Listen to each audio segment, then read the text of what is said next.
जब प्रशिक्षण समाप्त हुआ तो सुबह के 9 बज चुके थे। सभी लोग अपने अपने निर्धारित स्थानों पर चले गए। लैंडन ने मोमो, लूसी और ट्रे को निचले इलाकों के खेतों में ले जाने का निर्णय लिया। खेतों को देखकर वो मोटे तौर पर अनुमान लगा सकता था कि वहां कम से कम 300 खेत थे।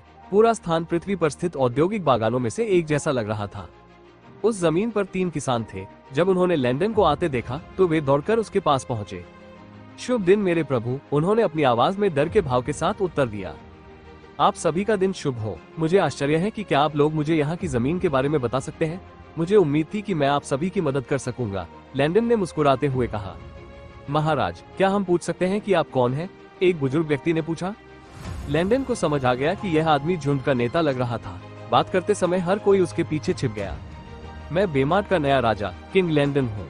यह मेरा निजी शूरवीर ट्रे, मेरी दोस्त लूसी है और मुझे लगता है कि आप सभी यहाँ छोटी मोमो को जानते हैं। कृपया निश्चिंत रहें, मैं केवल मदद करना चाहता हूँ। किसानों ने लैंडन को उत्सुकता से देखा। ये पहली बार था जब उन्होंने किसी राजा को खेती में मदद करते देखा या सुना था। क्या मैं आपके नाम भी जान सकता हूँ? लैंडन ने पूछा। महाराज, मेरा नाम पैट है, मेरा नाम लियोर है और मेरा नाम वाल्डो है।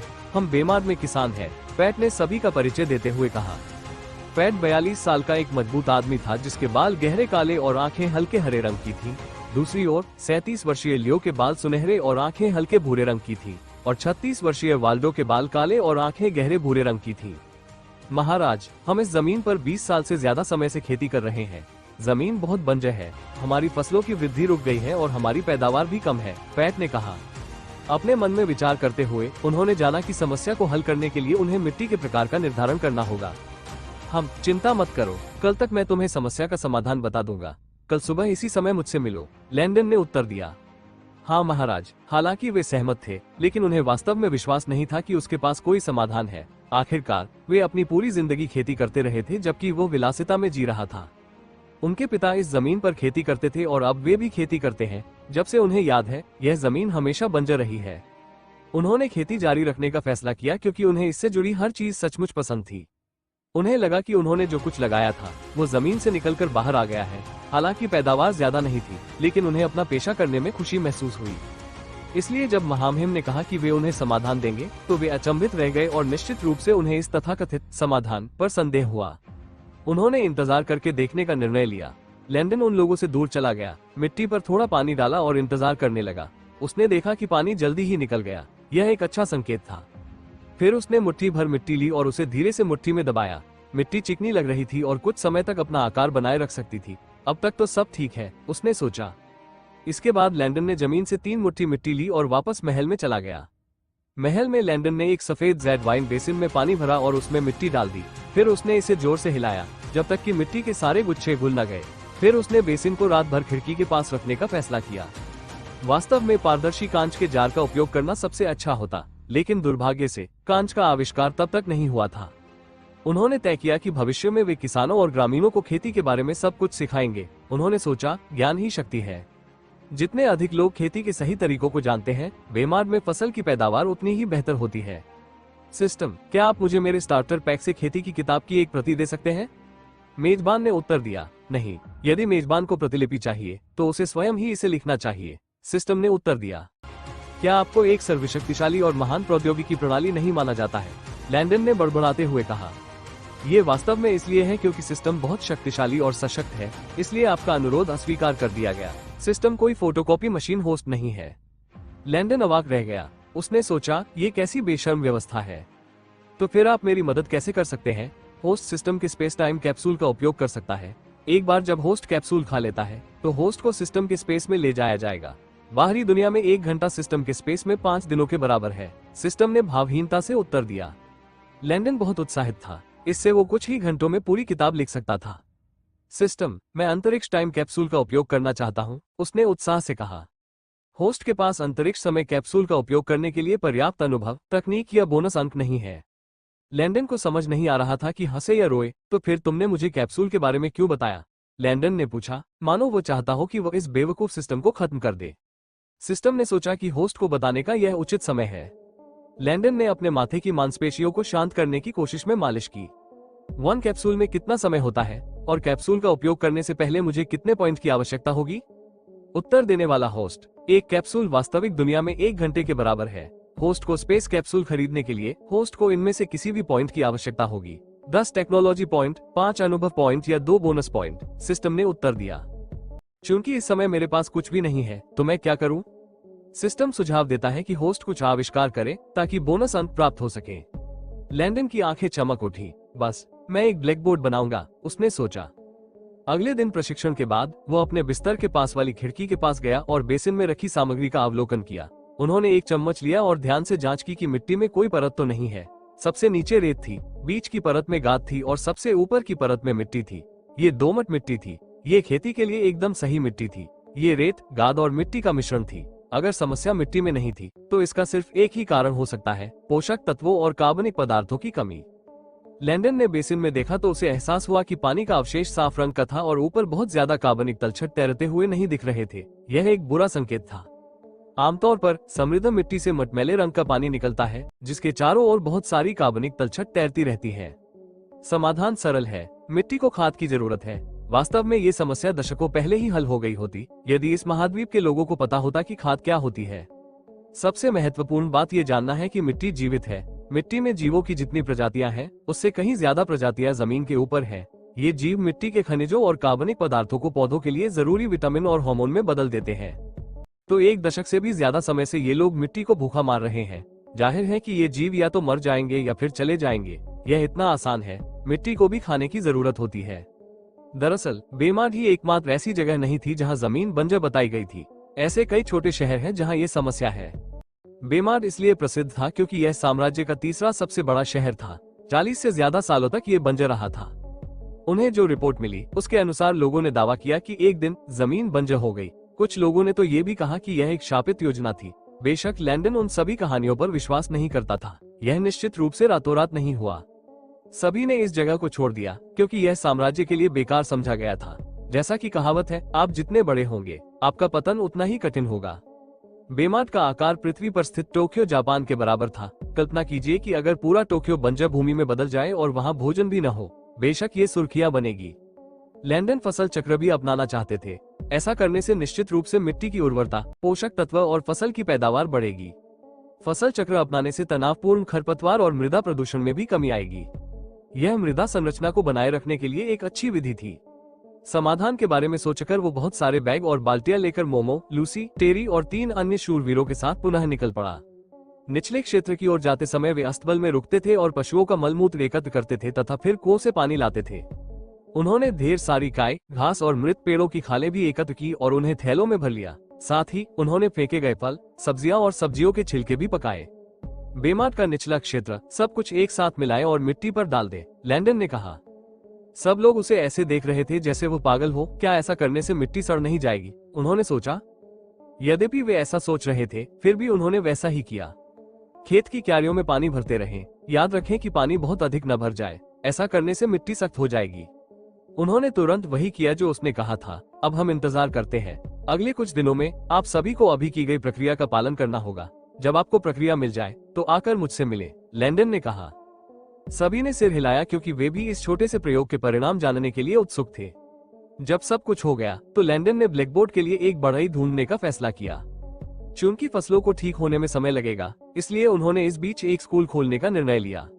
फिलहाल उन्होंने सभी बच्चों और गांव वालों को पायरोन साम्राज्य में प्रयुक्त भाषा, पढ़ना लिखना और गणित करना सिखाने का निर्णय लिया।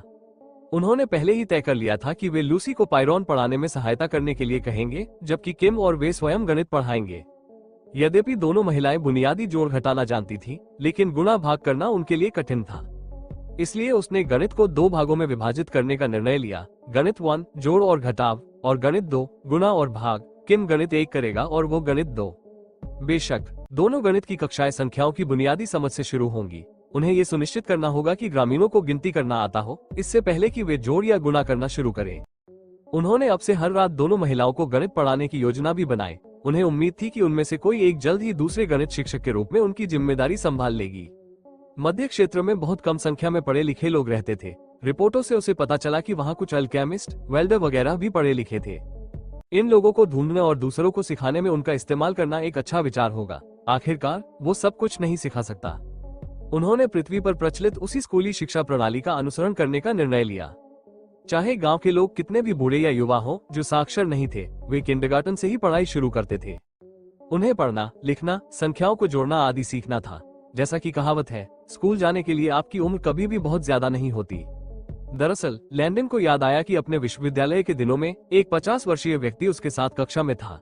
वो बहुत आश्चर्यचकित था और उस व्यक्ति का बहुत सम्मान करता था। हर किसी में इतनी उम्र में स्कूल जाने की हिम्मत नहीं होती। ज्यादातर लोग या तो शर्मिंदा होते थे या बहुत घमंडी। बेमार में स्थिति बहुत मुश्किल थी। हर कोई शिकार, मछली पकड़ना, खाना बनाना, खेती करना आदि के लिए बाहर जाता था। क्योंकि वो उनके दैनिक जीवन में व्यवधान नहीं डालना चाहते थे, इसलिए उन्होंने शहर के लिए एक शिक्षण कार्यक्रम बनाने का फैसला किया। उनके पास सुबह के सत्र और देर दोपहर के सत्र होंगे। सभी अशिक्षित ग्रामीणों को प्रतिदिन कम से कम एक सत्र में भाग लेना अनिवार्य था। 18 वर्ष से कम आयु के सभी ग्रामीणों को सुबह की कक्षाओं में उपस्थित होना अनिवार्य था, जबकि 18 वर्ष से अधिक आयु के लोग अपनी इच्छानुसार किसी भी सत्र में भाग लेने का विकल्प चुन सकते थे। सुबह के सत्र में 6 कक्षाएं होंगी, जिनमें से 3 एक ही समय पर होंगी। उन्होंने बच्चों को 3 समूहों में बांटने का निर्णय लिया। 7 वर्ष से कम आयु वाले, 13 वर्ष से कम आयु वाले तथा 13 वर्ष से अधिक आयु वाले।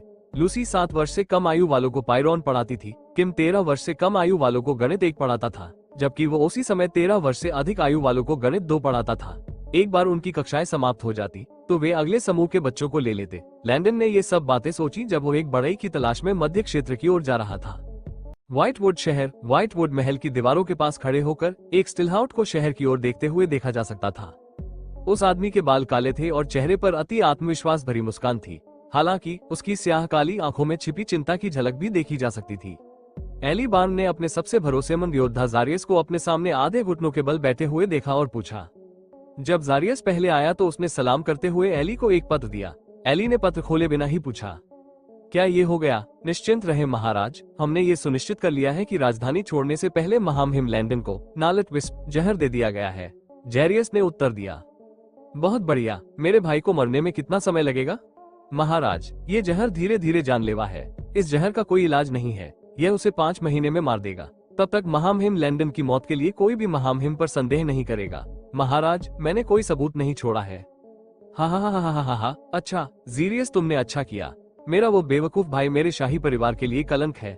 अगर उन्हें पता भी चल गया कि मैंने ये किया है तो क्या पिता को ज्यादा परवाह नहीं होगी? हे, वो पहले से ही एक मरा हुआ आदमी है। आखिरकार हर कोई यही सोचेगा कि वो भोजन या किसी चीज पर लड़ते हुए मारा गया। हे, एली ने मुस्कुराते और हंसते हुए कहा। जारियस ने अपने स्वामी की ओर उलझन भरी निगाहों से देखा। उसके स्वामी ने लैंडन बार्न को मारने के लिए इतनी परेशानी क्यों उठाई? हर कोई जानता था कि वह देर सबेर मर जाएगा, तो इतनी जल्दी क्यों? मेरे प्रभु, उसे क्यों मारा? एली ने जारियस को देखा और मुस्कुराया। मुझे अपने शूरवीरों के लिए एक गुप्त अड्डे के रूप में उसकी भूमि की आवश्यकता है। मैं अगले 1.5 साल में राजा बनने की योजना बना रहा हूँ। जितनी जल्दी वो मूर्ख भाई मर जाए उतना अच्छा है। जहाँ तक पिताजी का सवाल है, उन्हें मुझ पर कभी भी संदेह नहीं होगा, इसलिए मैं इसका लाभ उठाऊंगा और उन्हें तब मार डालूंगा जब उन्हें इसका सबसे कम संदेह होगा। बोलते समय उसकी पुतलियों में हिंसा की झलक दिखाई दी। जीरियस ने अपने स्वामी को आश्चर्य से देखा। यह एक शानदार विचार था। भले ही वे लैंडन बार्न को मार डालें, लेकिन वे साम्राज्य को नहीं बताएंगे। ऐसा करके वे गुप्त रूप से उसके क्षेत्र को अधिक शूरवीरों को इकट्ठा करने और प्रशिक्षित करने के लिए आधार के रूप में उपयोग कर सकते थे। राजा बार्न ने अपने अधिकारियों को साम्राज्य के सभी हिस्सों में जासूस के रूप में भेजा। एली के क्षेत्र में बहुत सारे जासूस हैं। राजा की जानकारी के बिना अधिक शूरवीरों को प्रशिक्षित करने या प्राप्त करने का एकमात्र तरीका लैंडन के क्षेत्र का उपयोग करना था। यह एकदम सही जगह थी। राजा बार्न ने अपने अधिकारियों को बेमार छोड़ने के लिए कहा था ताकि यह साबित हो सके कि वह इस क्षेत्र का समर्थन नहीं करेगा। राजा का मानना था कि लैंडन कभी भी उसके लिए खतरा नहीं बनेगा, इसलिए उसने वहां जासूस भेजने की जरूरत नहीं समझी। इसलिए बेमार को आदर्श स्थान बनाया गया। इसके अलावा राजा बार्न ने यह भी सुनिश्चित कर लिया था कि साम्राज्य में उससे अधिक शूरवीरों को कोई नियंत्रित न कर सके। यदि राजा को पता चल जाता कि एली अधिक शूरवीरों को प्रशिक्षित करना और इकट्ठा करना चाहता है, तो उसे यह अनुमान लगाने में अधिक समय नहीं लगता कि उसका बेटा क्या करने वाला है। उस समय राजा बार्न निश्चित रूप से एली को मार देता। मजेदार बात यह है कि एली पहले से ही राजकुमार है और अपने पिता का सबसे पसंदीदा बेटा है, इसलिए ये सब करना वास्तव में अनावश्यक था। लालच आखिरकार एक घातक मानवीय दोष है। अपने स्वामी राजकुमार एली को देखते हुए जारियस का पूरा शरीर कांप उठा। उसने सोचा, महाराज सचमुच दुष्ट है। उन हत्यारों का क्या हुआ जिन्हें हमने पहले पकड़ा था? एली ने पूछा। मेरे स्वामी, उनमें से 5 ने आत्महत्या कर ली, लेकिन 2 बच गए और 1 भाग गया। जहाँ तक हमने जाना है, आपके दूसरे और तीसरे भाई आपसे छुटकारा पाने के लिए मिलकर काम कर रहे हैं, मेरे स्वामी, जारियस ने उत्तर दिया। एली ठंडी मुस्कान के साथ बोला, तो वे गद्दी के लिए एक दूसरे को मारने से पहले मुझसे छुटकारा पाने की योजना बना रहे हैं। हम बुरा नहीं है भाई। महाराज, क्या हमें उनसे बदला लेने के लिए अपने आदमी भेजने चाहिए? जारियस ने पूछा। एली ने अपना सिर हिलाते हुए कहा, कोई जरूरत नहीं। ऐसा करने से मेरे पिता सतर्क हो जाएंगे और हमारे लिए भी चीजें मुश्किल हो जाएंगी। हमारे नए लक्ष्य को मत भूलना। मेरे राजा बनने से 1.5 साल पहले, वैसे भी ये सिर्फ मेरे भाई का है। उन शावकों से एक पूर्ण विकसित शेर को क्या नुकसान हो सकता है? अच्छा, देखते हैं कि वे कब तक ऐसा कर पाते हैं, है ना? मुझे उनके नाटक में स्टार बनने में कोई आपत्ति नहीं है। हा हा हा। एली को याद आया कि उसने अभी तक पत्र नहीं खोला था। उसने उसे धीरे से खोला और पढ़ना शुरू किया। मेरी बहन जेनेट राजधानी से मुझसे मिलने आना चाहती है। मेरे मेरे मेरे ये परिवार बस बेहतर और बेहतर होता जा रहा है। एली ने मुस्कुराते हुए कहा। महाराज, क्या आपको लगता है कि वो जानती है कि हत्या का प्रयास विफल हो गया? जारियस ने पूछा। मुझे संदेह है कि उसे पता होगा। मुझे यकीन है कि मेरे भाइयों ने उसे अभी तक नहीं देखा है और वे कागज पर ऐसी गंभीर जानकारी नहीं देंगे। सबसे अधिक संभावना है कि वो सिर्फ ये पता लगाने की कोशिश कर रही है कि क्या मैं अभी भी जीवित हूँ। मुझे यहाँ जवाब देना चाहिए, नहीं? जारियस ने मुस्कुराकर जवाब दिया, यह उचित ही है मेरे प्रभु। एली ने एक बार फिर शहर की ओर देखते हुए मुस्कुराया और सोचा, ऐसा तब तक नहीं होगा जब तक मैं पूरे साम्राज्य पर शासन नहीं कर लेता। तब तक वे सभी निश्चित रूप से मर जाएंगे। ड्रेपन सिटी, एक अच्छी तरह से रोशनी वाले फैंसी कमरे में 3 आदमी आपस में बात करते हुए देखे जा सकते थे। 2 आदमी बैठे हुए थे जबकि दूसरा सम्मान के तौर पर आधा घुटनों के बल बैठा हुआ था। क्या आपको यकीन है कि बाकी लोगों ने खुद को मार डाला? कोनार बार्न ने पूछा। हाँ महाराज, भागते समय मैंने ये सब अपनी आंखों से देखा था, भागे हुए हत्यारे ने उत्तर दिया। अब आप जा सकते हैं, कोनार ने ठंडी आवाज में जवाब दिया। हाँ मेरे प्रभु। जब उन्हें यकीन हो गया कि हत्यारा अब दिखाई नहीं दे रहा है तो वे दोनों एक दूसरे को गहराई से देखने लगे। दूसरे भाई, अब हम क्या करें? अगर पिताजी को इस बारे में पता चल गया तो वे हमें नहीं छोड़ेंगे, जेम्स बार्न ने पूछा। शांत रहो, मैं अपने पहले भाई को एक पत्र भेजूंगा कि हम मिलने के लिए आना चाहते हैं। ये सुनिश्चित करना बेहतर होगा कि उसे हमारे बारे में कोई संदेह न हो, कोनार ने उत्तर दिया। मैं सहमत हूँ, जेम्स ने उत्तर दिया। इसके अलावा आपके लिए सबसे अच्छा यही होगा कि आप फिलहाल मेरे इलाके में ही रहें। अगर उसे सचमुच पता चल गया तो वह हम दोनों की हत्या करने की कोशिश करेगा। दोनों ने सहमति में सिर हिलाया और निर्णय लिया कि यह तरीका ये पता लगाने का सबसे अच्छा तरीका होगा कि एली को पता था या नहीं। लैंडन ने अपने सामने छोटी सी पत्थर की इमारत को देखा। ये बीमार के मध्य क्षेत्र में मौजूद कुछ पत्थर की इमारतों में से एक थी। जैसे ही वो अंदर गया, उसने एक छोटे से लड़के को देखा जो पूरी तरह से कुछ बनाने में डूबा हुआ था। वह आदमी 40 के दशक के आखिर में दिख रहा था। उसकी गहरी हरी आंखें और मूंछें थीं जो सिरों पर मुड़ी हुई थीं। उसकी बढ़ी हुई दाढ़ी और मोनोब्रो उसे एक बौने परीक्षा के पात्र की तरह दिखा रहे थे। लैंडन ने छोटे से वर्कशॉप को देखते हुए बैठकर उसका काम खत्म होने का इंतजार करने का फैसला किया। पीछे की तरफ 6 और लोग भी थे जो सभी 18-25 साल की उम्र के लग रहे थे। वे भी अपने काम में पूरी तरह डूबे हुए थे। लैंडन को पता चल गया कि वे बूढ़े आदमी के प्रशिक्षु थे।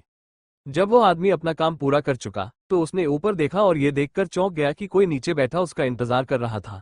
उसने जल्दी से अपने हाथों को अपने एप्रन पर पोंछा और लैंडन की ओर दौड़ा। माफ कीजिए ग्राहक, मैंने आपको वहां नहीं देखा। मुझे उम्मीद है कि आपने ज्यादा देर तक इंतजार नहीं किया होगा। मैं टिम मेयर्स हूँ, इस वर्कशॉप का मालिक। मैं आपकी क्या मदद कर सकता हूँ? उस आदमी ने मजबूरी भरी मुस्कान के साथ कहा। लैंडन को पता था कि टिम एक दयालु व्यक्ति था। वो आसानी से समझ सकता था कि टिम को उसे इंतजार करवाने के लिए दोषी महसूस हो रहा था। कोई बात नहीं, वैसे भी मैंने ज्यादा देर तक इंतजार नहीं किया। मैं यहाँ इसलिए आया हूँ क्योंकि मैं चाहता हूँ कि आप स्कूल की सामग्री बनाने में मेरी मदद करें, लैंडन ने स्वागत भरी मुस्कान के साथ कहा। ये देखने के बाद कि लैंडन वास्तव में क्रोधित नहीं था, टिम स्पष्ट रूप से शांत हो गया तथा उसके चेहरे पर सच्ची मुस्कान आ गई। क्या आप स्लेट बोर्ड और स्लेट पेंसिल की बात कर रहे हैं सर? हाँ, लेकिन मैं चॉकबोर्ड के बारे में बात कर रहा हूँ। टिम उलझन में था, उसे नहीं पता था कि चॉकबोर्ड क्या होते हैं।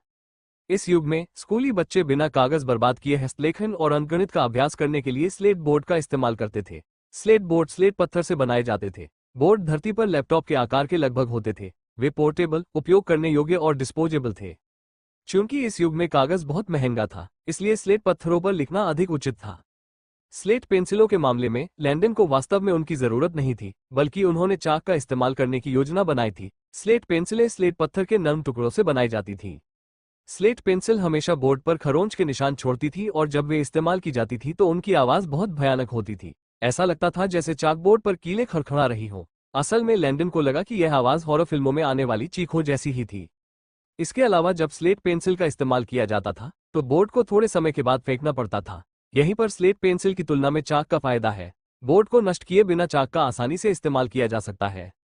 साथ ही उन्होंने देखा कि शिक्षक न तो लिखते थे और न ही अपनी योग्यताएं दिखाते थे। वे बस घंटों बातें करते रहते थे और छात्रों को चीजें याद करवाने की कोशिश करते थे।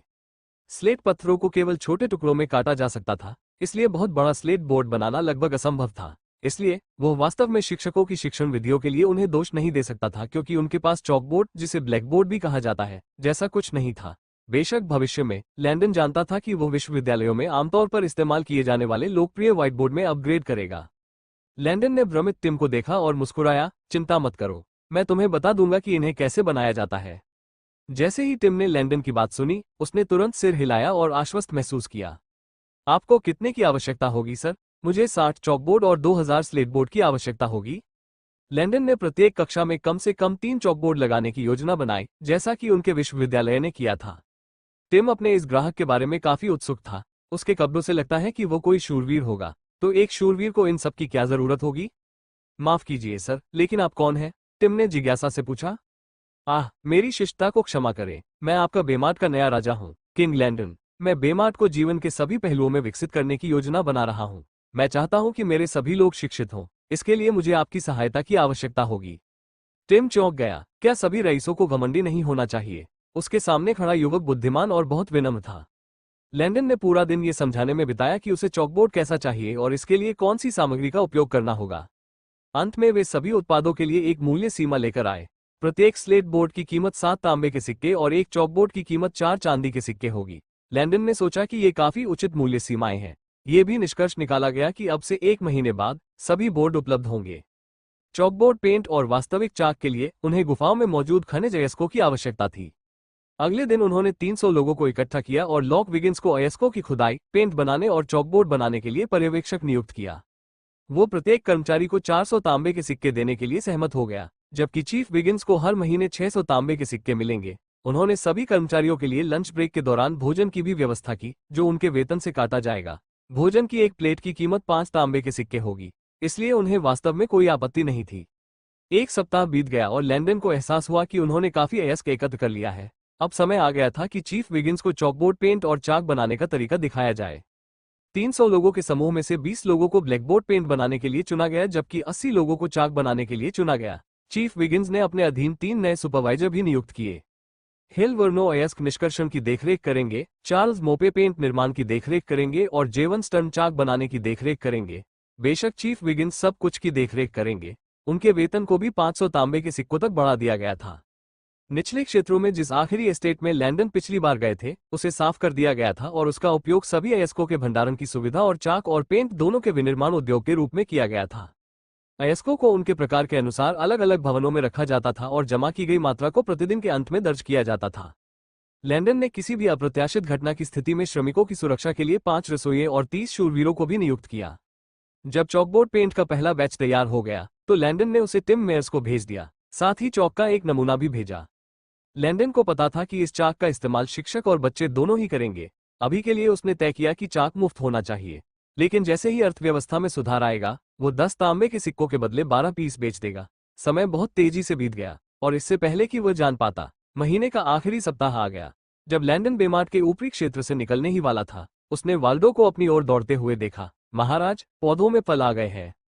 एपिसोड 15 लेस देन डिंग ग्रेटर देन सिस्टम ने जवाब दिया। पहला कार्य पूरा करने के लिए होस्ट को बधाई। लैंडन ने तय किया कि वो रात को घर वापस जाकर अपना इनाम देखेगा। अभी उसे खुद ही नतीजे देखने थे। लैंडन ने अति उत्साहित वाल्डो को देखा। उसके चेहरे को देखकर लैंडन को लगा कि वाल्डो पहले भी रो चुका है। उसने अनुमान लगाया कि ये खुशी के आंसू होंगे। वाल्डो उसके सामने घुटनों के बल बैठ गया और लगभग फिर से रोने लगा। महाराज, आपका विचार सफल रहा। अब मिट्टी बंजर नहीं रही। हम सूंघते हुए हम सभी को खिलाने के लिए पर्याप्त भोजन पैदा कर सकेंगे। धन्यवाद महामहिम, धन्यवाद। सूंघते हुए वाल्डो ने अपने आंसू रोकने की कोशिश करते हुए कहा, कृपया खड़े हो जाइए। आप सभी मेरे लोग और मेरा नया परिवार है। आप सभी का ख्याल रखना मेरी जिम्मेदारी है, लैंडन ने मुस्कुराते हुए कहा। वाल्डो ने लैंडन की ओर देखा और गर्मजोशी से भर गया। उसने सोचा कि एक शासक को ऐसा ही होना चाहिए। वाल्डो, चलो हम खेतों पर चलें और खेतों को देखें। हाँ महाराज, वाल्डो ने मुस्कुराते हुए कहा। जब वे खेतों में पहुंचे तो लैंडन चौंक गया। उसे गेहूं के लंबे डंठल दिखाई दे रहे थे। उसे अंकुरित फलियां, जई, मटर, राई और टमाटर दिखाई दे रहे थे। वास्तव में खेत सभी रसीले और समृद्ध दिख रहे थे। जब सभी ने उसे आते देखा तो वे सब मुस्कुराए और उसके पास दौड़े। अब वे उसके सामने अपनी बात कहने से नहीं डरते थे। वास्तव में हर सप्ताह के मध्य और अंत में लैंडन नियमित रूप से आना सुनिश्चित करता था। वो हमेशा खाना लाता था और उनसे ऐसे बात करता था जैसे वे उसके परिवार के सदस्य हों। पहले तो किसान दंग रह गए, फिर बाद में उन्हें एहसास हुआ कि उनके राजा को दिखावे की बिल्कुल भी परवाह नहीं थी। उन सभी को लगा कि वह बुद्धिमान, समझदार, दयालु, उदार और सबसे बढ़कर विनम्र है।